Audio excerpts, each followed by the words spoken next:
Bonjour à toutes et tous et bienvenue dans le Collimateur, le podcast consacré aux questions de défense et aux conflits armés. Aujourd'hui, un podcast associé au Rubicon et réalisé en partenariat avec le Centre des études de sécurité de l'IFRI avec le soutien de la DGRIS du ministère des Armées.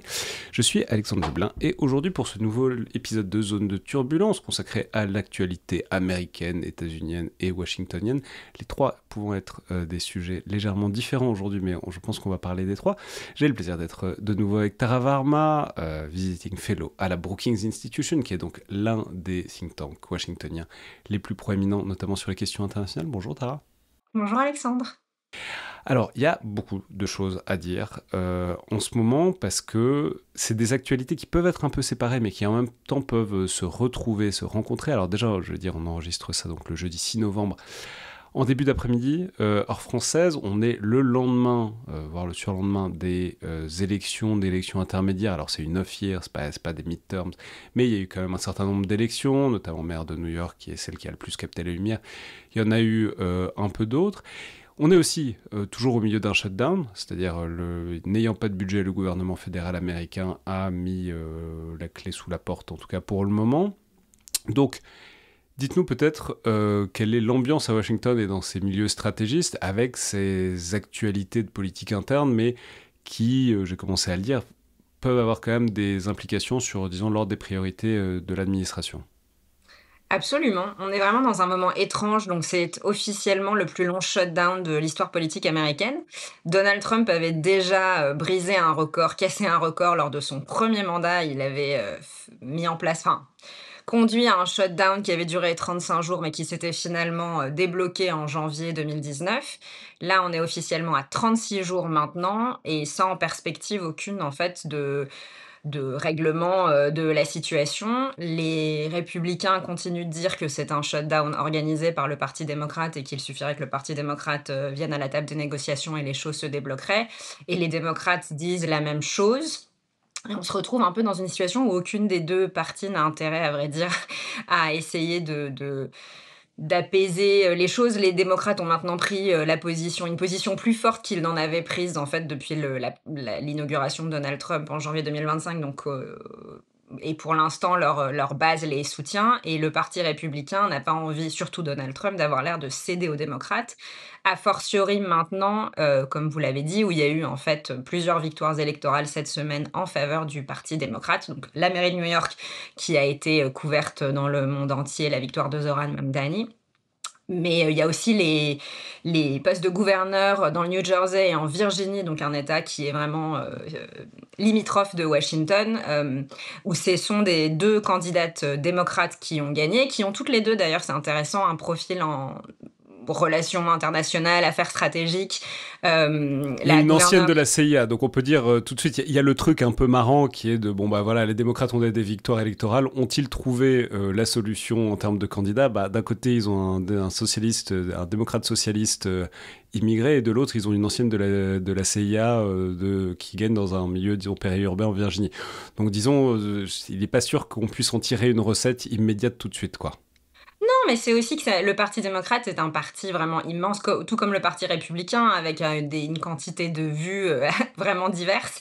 Et il y a une vraie différence, effectivement, entre la nouvelle gouverneure de Virginie et Zoran Mamdani, et ils ont pourtant tous les deux gagné. Et je dois dire aussi, la nouvelle gouverneure élue du New Jersey, était dans la marine, donc elle est aussi assez acclimatée, socialisée, disons, aux questions stratégiques. Donc ça va être intéressant de voir si ça va permettre au Parti démocrate d'amener une plateforme de politique étrangère et de sécurité un peu renouvelée dans ce contexte où voilà, je pense que ça redonne un peu d'énergie au Parti démocrate. On verra ce qu'il en est. Les midterms sont encore loin, c'est dans un an, mais ça donne, disons qu'on a le sentiment que c'est la première fois depuis plusieurs mois, à vrai dire, que Donald Trump est confronté à une situation plus difficile pour lui. Il y a quand même une majorité d'électeurs qui identifient bien la responsabilité du Parti républicain dans l'organisation du shutdown. Mais en fait, il y a non seulement un shutdown, mais le président de la Chambre des représentants, Mike Johnson, a aussi fait un recess, c'est-à-dire qu'il n'y a même pas de négociation entre les républicains et les démocrates en ce moment pour mettre fin au shutdown. Habituellement, dans un shutdown, il y a une activité débordante au Sénat, au Congrès, pour essayer d'y mettre fin des négociations qui ont lieu. Ce n'est absolument pas le cas. Les parlementaires américains, aujourd'hui, sont dans leur circonscription parce qu'ils On n'a pas besoin d'eux, entre guillemets, à Washington, donc c'est une situation assez inédite. Et qui fait qu'un certain nombre d'affaires courantes, en fait, ne sont pas gérées. Je pense que ça aussi, c'est assez inquiétant. Alors, il y a ensuite une actualité plus internationale. Avec, je l'ai dit, ça peut communiquer parce que ce serait pas, enfin, c'est pas comme ça que ça devrait marcher, mais c'est pas totalement impossible que Donald Trump décide de faire quelque chose en politique internationale pour compenser des défaites ou des revers en politique intérieure. Ce serait pas la première fois qu'il le ferait au demeurant. Et là, il y a la crise qu'on voit arriver, qui arrive à grands pas de géant quand même, c'est avec le Venezuela, avec... Alors, de manière très empirique et factuelle, c'est depuis la fin de l'été, il y a des frappes de plus en plus régulières sur des bateaux qui seraient des bateaux de narcotrafiquants, sans que ils en aient donné beaucoup de preuves à qui que ce soit, mais qui se font droner quand même à intervalles assez réguliers. Et il y a un military build-up, une accumulation de forces dans la zone Caraïbe, qui est traditionnellement pas la plus chaude pour les États-Unis. On en parlait il y a quelques semaines avec l'équipe du Casque et la Plume, le fait que voilà, ils sont en train de faire des choses, il y a un refermement idéologique évidemment sur le continent américain, une forme de volonté de revenir à s'imposer sur l'hémisphère occidental, comme ils l'appellent. Et puis là, concrètement, on voit à quoi ça ressemble, c'est-à-dire, là, l'USS Gerald Ford arrive, donc un groupe aéronaval arrive, il y a des vrais moyens qui sont là, et alors après la question, c'est des moyens pour faire quoi ? Évidemment, dans ce contexte, le Venezuela, donc une dictature marxiste avec un dirigeant qui a à peu près volé les élections la dernière fois, c'est plutôt un bon client si Donald Trump veut s'imposer quelque part dans la région. Mais disons, quelle est l'ambiance ? Est-ce que tout le monde se dit, bon bah voilà, il va se les faire parce que ça monte ? Ou est-ce que c'est encore une position un peu plus ambivalente dans le milieu, disons, stratégique américain ?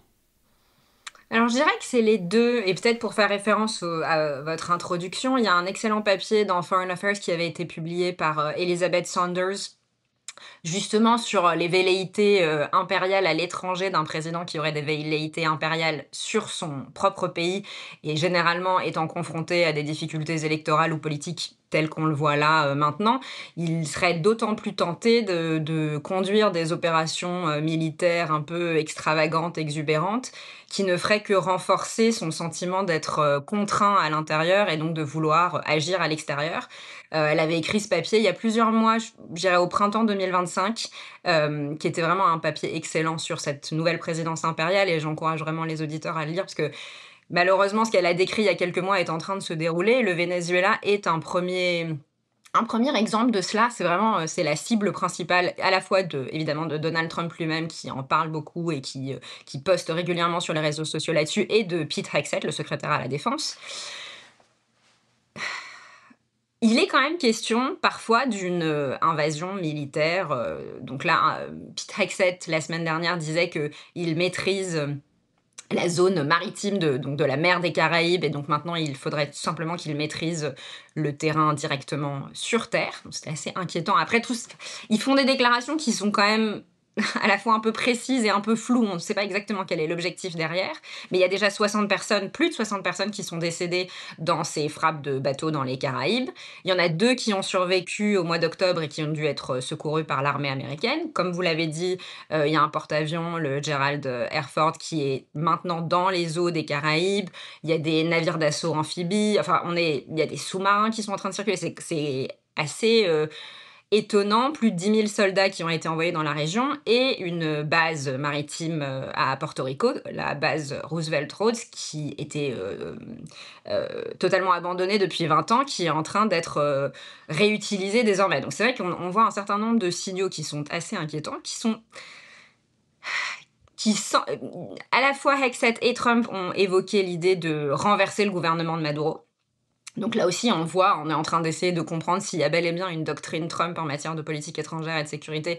Est-ce qu'on va voir le gouvernement américain renverser des gouvernements en Amérique centrale et du Sud tel qu'on l'a vu dans le passé ? Ce serait pas étonnant, les États-Unis ont déjà fait ça, mais ce serait inhabituel, disons, depuis quelques années, mais en tout cas, ça a été vu dans le passé.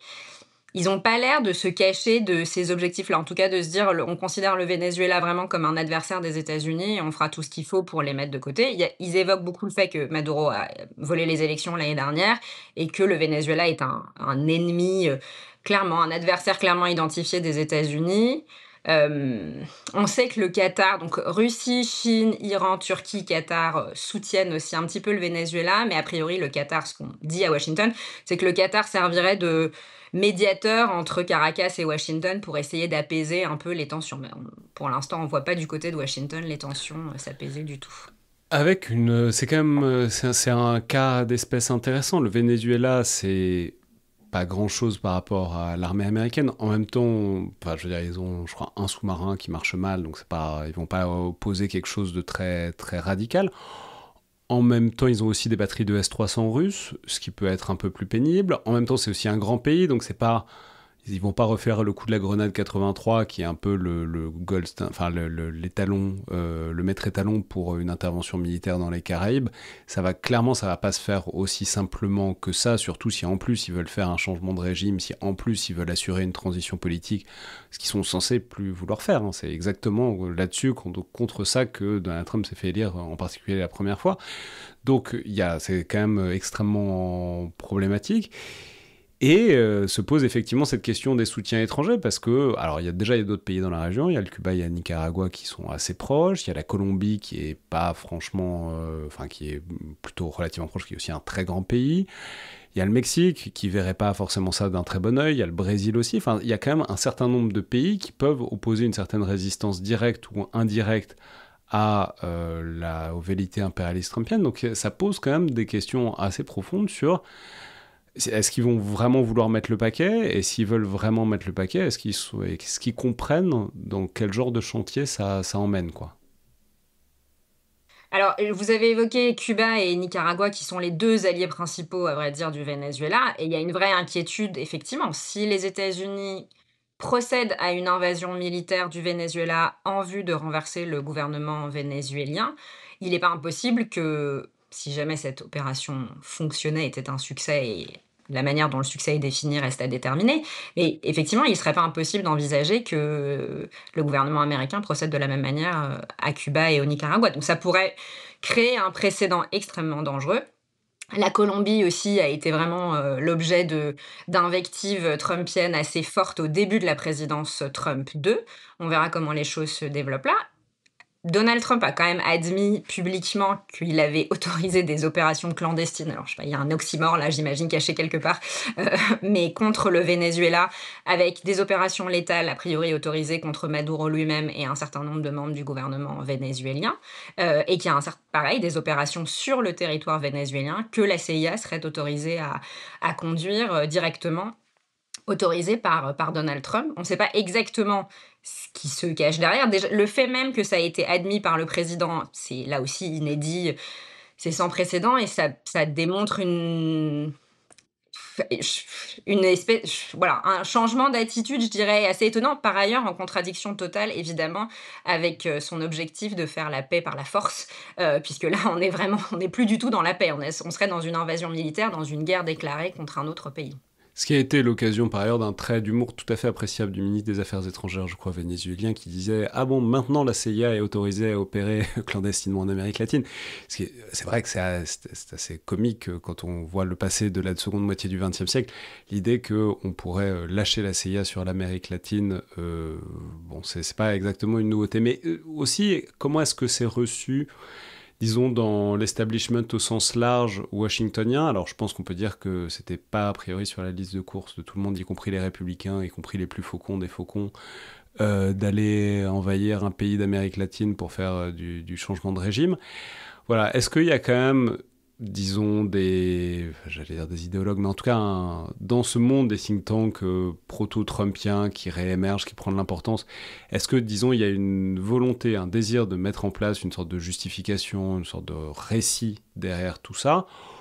Ou est-ce que c'est bon, un peu comme on en a l'habitude à l'époque de Trump, personne ne sait ce qu'il va faire, donc tout le monde attend un peu de voir et personne ne s'avance parce que c'est un sport dangereux face à la politique, notamment étrangère, de Donald Trump. Alors, on est confronté à 2 choses. La première qui est, une des perplexités que j'ai moi depuis que je suis aux États-Unis, qui est qu'il y a très peu de programmes qui travaillent sur, l'Amérique centrale et l'Amérique du Sud dans la majorité des think tanks américains. C'est évidemment quelque chose qui est suivi par l'État, par le Pentagone, la CIA, le département d'État, mais dans les think tanks en soi, il y a assez peu de recherche américaine, qui est produite sur les relations des États-Unis avec les États d'Amérique centrale, et du Sud. Donc ça, c'est une première, ça explique le fait que ce soit assez peu présent dans le débat. Et le deuxième sujet, c'est qu'on voit une opposition, là aussi, entre les faucons et comment dire? La filiale MAGA qui est vraiment anti-intervention. Donc on a un certain nombre de faucons, je pense à Marco Rubio et à d'autres, qui ont envie de justifier ces interventions, en expliquant là aussi que c'est le retour des États-Unis, la force américaine qui se déploie, le fait que les adversaires des États-Unis doivent bien comprendre que, we mean business, que les États-Unis sont sérieux quand ils disent qu'ils s'en prendront à leurs adversaires. Et puis on a voilà toute la partie MAGA, hein, vraiment la base qui est contre les interventions militaires, constituée de beaucoup de vétérans de l'Afghanistan, de l'Irak, et Dan Caldwell et Jennifer Cavanaugh dont vous avez parlé dans un épisode du Casque et la Plume récemment, qui sont les tenants vraiment les plus fermes de cette position, qui disent il faut absolument pas qu'on fasse des interventions militaires, même si on a des intérêts dans l'hémisphère occidental, ça doit être de l'ordre de la frappe chirurgicale, des opérations très ciblées qui n'impliquent pas des milliers de soldats qui iraient se faire tuer pour une raison qui reste un peu douteuse. Et en fait, on a ces deux parties vraiment du parti républicain en ce moment qui se divisent, et in fine, c'est vraiment Trump qui est the ultimate balancer, qui est la personne qui décide, c'est le décideur final. Donc je pense que chacun vient lui présenter son point de vue, mais il a l'air assez déterminé à faire une intervention dont il pense manifestement que ce serait une intervention rapide. Et on n'arrive jamais à savoir avec lui si c'est un coup de bluff, s'il y croit. En tout cas, tout le military build-up, toute la préparation que l'on voit là, semble relever de quelque chose qui est plus que du bluff, à mon avis. La réactivation d'une base militaire qui était totalement abandonnée depuis 20 ans, ça semble assez clair, et ça aurait tendance à confirmer cette focalisation, cette nouvelle priorité qu'ils ont dans l'hémisphère occidental. Bon, après, les frappes, je dis ça, et je dois bien préciser aussi que les frappes de bateaux soi-disant contre les narcotrafiquants, elles étaient principalement dans la mer des Caraïbes jusque-là, et on a vu maintenant dans le Pacifique oriental, je crois qu'on est à 3 frappes de bateaux aussi. Donc en fait, ils ont décidé de définir l'hémisphère occidental de manière assez large, et ça semble inclure en partie l'Indo-Pacifique aussi désormais. Je peux préciser pour ceux qui s'intéressent et qui se posent la question d'à quoi ça pourrait ressembler, qu'il y a un très bon papier de Jonathan Guiffard, qui est déjà passé plusieurs fois dans le podcast, sur le site de l'Institut Montaigne, pour analyser en gros les options et les options désormais de frappe éventuelle des États-Unis, qui est tout à fait intéressant pour se faire une opinion là-dessus. Bon, et par ailleurs, on arrive sur une question de politique assez traditionnelle américaine, de ces présidents qui se font tous élire sur quelque chose de non-interventionniste, de retrait, etc. C'était le paradigme Obama à l'état brut, et qui, à la fin, sont pris par soit une inertie, soit un désir ou des ressorts politiques un peu plus fondamentaux qui les amènent à voir l'intérêt, notamment politique, qu'il y a dans des interventions militaires à l'étranger. Alors là où c'est un peu désarçonnant avec Donald Trump, c'est que, d'une part, on n'a jamais eu l'impression qu'il soit trop perméable à cette pression de l'institution militaire, enfin en tout cas des gens qui lui donnent des conseils et qui faisaient ce qu'il voulait, donc on pouvait penser qu'il s'extrairait de ce sorte de schéma qui se reproduit. Et puis surtout parce que voilà, enfin déjà il en a rien à faire, et puis là ça paraissait pas indispensable, mais intéressant de voir que c'est quand même cette espèce d'inertie et d'attraction presque magnétique des présidents américains vers l'utilisation de l'outil militaire, spécialement quand ils sont un peu en difficulté politique, quoi. Mais je trouve que cette fois-ci, c'est assez différent, parce que ce que dirait Obama, Trump 1, Biden, c'est qu'ils ont été entraînés dans des guerres dont ils ne voulaient pas, ils n'ont pas eu le choix, notamment en Europe, au Moyen-Orient. Je pense vraiment beaucoup à Obama en Libye, Biden en Ukraine, même s'il était très engagé là-dedans. Ses conseillers spécialistes de l'Asie disent encore maintenant l'objectif était vraiment de se focaliser sur l'Asie, et on a été obligé de passer beaucoup plus de temps sur l'Ukraine qu'on en avait prévu. Dans ce cas précis, c'est Donald Trump tout seul qui décide qu'il va peut-être aller envahir le Venezuela. Je veux dire, ils ont choisi d'escalader et de choisir l'option la plus létale immédiatement. Il n'y a pas vraiment de négociation qui est en cours. Donc là, il n'est pas il ne subit pas cette situation, Donald Trump, il la provoque presque. Avec enfin, je veux dire, c'était le thème de notre dernier épisode, mais c'est le discours de Pete Hegseth devant les généraux est très instructif là-dessus. Alors après, dans quelle mesure il faut voir, mais il disait, en fait, quand on fait la guerre, on la fait vite, on la gagne radicalement. Ce qui est intéressant, parce que s'ils veulent gagner cette guerre radicalement, ils peuvent la gagner. C'est juste la question de qu'est-ce qui va se passer après, qui visiblement ne les effleure pas. Et d'une manière ou d'une autre, s'ils le font, ça va revenir les effleurer et les chatouiller d'une manière ou d'une autre. Peut-être justement pour parler de Pete Hegseth, il y a une dernière peut-être actualité dont vous vouliez parler, c'était cette question de la visite de Pete Hegseth récente en Asie. Alors il a fait un tas de pays, notamment le Vietnam. C'est toujours plaisant de voir un officiel américain arriver au Vietnam pour des raisons historiques et aussi parce que le Vietnam est une sorte d'interface importante dans, disons, le dispositif régional chinois et le rôle qu'il joue, le rôle de pivot, peut être tout à fait intéressant. Voilà, comment est-ce que ça a été pris, compris et qu'est-ce que vous en avez retenu de cette visite ? Alors, je trouve que c'est intéressant déjà parce que c'est la deuxième visite de Hegseth en Asie cette année. Il a été une première fois en mars à Guam, aux Philippines et au Japon. Et cette fois-ci, la visite, la semaine dernière, était à Hawaï, au Japon de nouveau, en Malaisie parce qu'il y avait le sommet de l'ASEAN qui s'y tenait, à Kuala Lumpur, où Xi Jinping et Donald Trump se sont rencontrés par ailleurs. Et il a aussi été en Corée et au Vietnam, comme vous l'avez évoqué. Donc le Vietnam, c'est vrai que c'est un pays très intéressant. Une vraie interface dans la compétition stratégique sino-américaine. C'est un pays avec lequel l'équipe de Biden avait signé un partenariat stratégique qui élevait les relations économiques et les relations militaires à vraiment une situation sans précédent depuis la guerre du Vietnam. Donc il y avait une vraie volonté de l'équipe de Biden de renouer des liens avec le Vietnam et de bien comprendre que l'Asie du Sud-Est avait un rôle à jouer là aussi dans cette compétition sino-américaine. Hegseth a aussi été en Corée, dans la zone démilitarisée, et là aussi, ça évoque des objectifs de politique étrangère de Donald Trump, mais qui sont des objectifs assez étroits, notamment de rencontrer Kim Jong-un, donc le président nord-coréen, très prochainement. Et on a bien vu que ça faisait partie enfin, Hegseth et mon interprétation est qu'il y a été aussi pour préparer une éventuelle rencontre Kim-Trump prochainement. Trump en a vraiment très envie. Il a été au Japon et la rencontre d'ailleurs entre la première ministre japonaise et Trump s'est très bien passée. Ça a été très préparé du côté japonais. Et c'est intéressant, je trouve, parce qu'avec le Japon, c'était presque plus apaisé qu'avec les autres pays, mais l'idée était de développer la relation bilatérale et de demander en fait à tous les alliés des États-Unis dans la région, donc la Corée du Sud et le Japon principalement, d'augmenter leurs dépenses de défense, d'être ce qu'ils appellent de meilleurs alliés, donc de contribuer en fait au partage du fardeau en matière de défense. Et la Chine a été assez peu évoquée. Hegseth a évoqué rapidement l'idée de l'assertivité de la Chine, mais c'était surtout les risques venant de la Corée du Nord qui ont été évoqués, mais là aussi de manière assez voilée.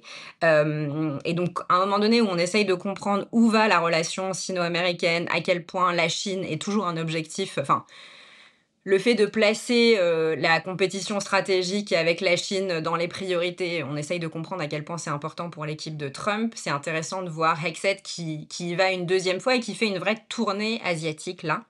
Pour l'instant, ça va pas donner grand-chose. Il n'y a pas d'accord formel.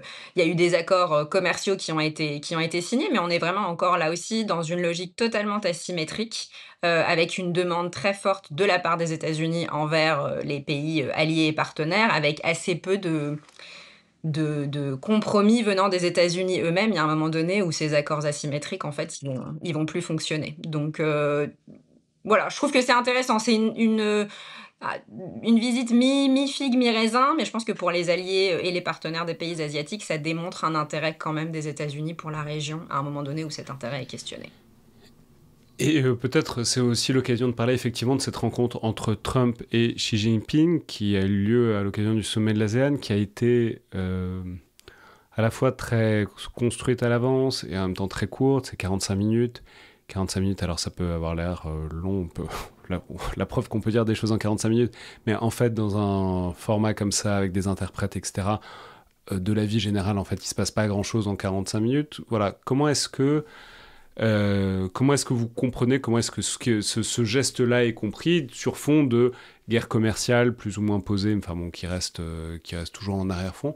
Voilà, comment est-ce que cette première reprise de contact entre Trump et Xi Jinping est interprétée dans un appareil républicain qui est profondément divisé là-dessus, sur quoi faire, quoi penser de la Chine, de l'ascension de la Chine, à quel point on investit dessus, à quel point on investit ailleurs. Voilà, cette première prise de contact, comment elle est reçue, en sachant que si Biden avait fait la même chose, évidemment, ça aurait beaucoup glosé sur sa faiblesse, etc., sur plein de choses. Là, comment est-ce que c'est compris, en tout cas ? Là, je trouve que cette rencontre, elle est la confirmation de la volonté de Trump de placer la relation sino-américaine vraiment sous l'angle économique principalement. Il a été question des tarifs, il a été question de développer les liens économiques, des contrôles aux exports sur les terres rares, l'accès aux minéraux critiques. On est vraiment sur quelque chose qui est assez limité dans le scope. Je crois que c'est la première fois que lors d'une rencontre entre un président américain et chinois, Taïwan n'a pas été évoqué publiquement, ni par la partie américaine, ni par la partie chinoise, dans les communiqués de presse non plus. Ça, c'est assez étonnant et ça, on peut l'interpréter de moult manières différentes, mais je trouve que c'est quand même pas un signe très positif d'un soutien éventuel américain à Taïwan en cas d'invasion, en tout cas de difficultés pour Taïwan venant de la Chine dans les années à venir. Donc ça, c'est quand même assez intéressant. C'est vraiment une volonté cette logique économique qui prime pour Donald Trump, on voit qu'elle prime aussi dans son rapport à Vladimir Poutine. Il veut un vrai reset avec la Russie. Il pense qu'il y a un potentiel inexploité économique entre les États-Unis et la Russie. C'est vraiment pas le cas de ce qu'on voit, mais pareil, il l'envisage aussi pour la Chine de cette manière. Donc il veut essayer de placer cette relation purement sous l'angle économique avec une dimension stratégique assez limitée, en fait. Très bien, merci beaucoup Tara Varma. On se retrouvera, je pense, d'ici quelques semaines pour d'autres actualités washingtoniennes. C'était donc Le Collimateur, un podcast produit par Alexandre Jublin et distribué par Binge Audio. Comme toujours, les remarques et commentaires sont bienvenus par mail ou sur les outils d'Apple Podcast, de Spotify ou de YouTube où tous les épisodes sont désormais en vidéo. Merci à toutes et tous et à la prochaine fois.